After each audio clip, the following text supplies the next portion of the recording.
آپ ہر شخص کو خوش نہیں کر سکتے۔ آپ اپنا سکون کسی کے لیے کتنا ہی برباد کیوں نہ کر لو، پھر بھی وہ شخص آپ کی نیت یا آپ کی مخلصی میں کوئی نہ کوئی نقص نکال ہی لے گا۔ انسان تو ایسی مخلوق ہے کہ وہ اللہ سے بھی خوش نہیں ہوتا، اور پھر آپ تو پھر بھی ایک انسان ہو۔ دوسروں کے لیے سکون کا ذریعہ ضرور بنیں، لیکن دوسروں کو خوش رکھنے کے لیے خود کے سکون کو ختم نہ کریں۔ دوسروں کو زندہ رکھنے کے لیے خود کا قتل نہ کریں۔ یہ آپ کی زندگی ہے، اسے بس رب کی رضامندی میں گزاریں۔ وہ عمل کریں جس سے آپ کا دل مطمئن ہو، جس سے آپ کی روح کو سکون ملے، جس سے جنت کا حصول ہو۔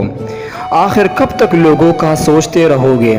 لوگ کیا سوچتے ہیں یا لوگ کیا سوچیں گے، اس کی فکر نہ کریں۔ بس اس کا دھیان رکھیں کہ اللہ رب العزت آپ کے تعلق سے کیا سوچتا ہے۔ اور لوگ یہ تو آپ کے مرنے کے بعد بھی راضی نہیں ہوتے، اور آپ زندگی میں انہیں خوش کرنے چلے ہو۔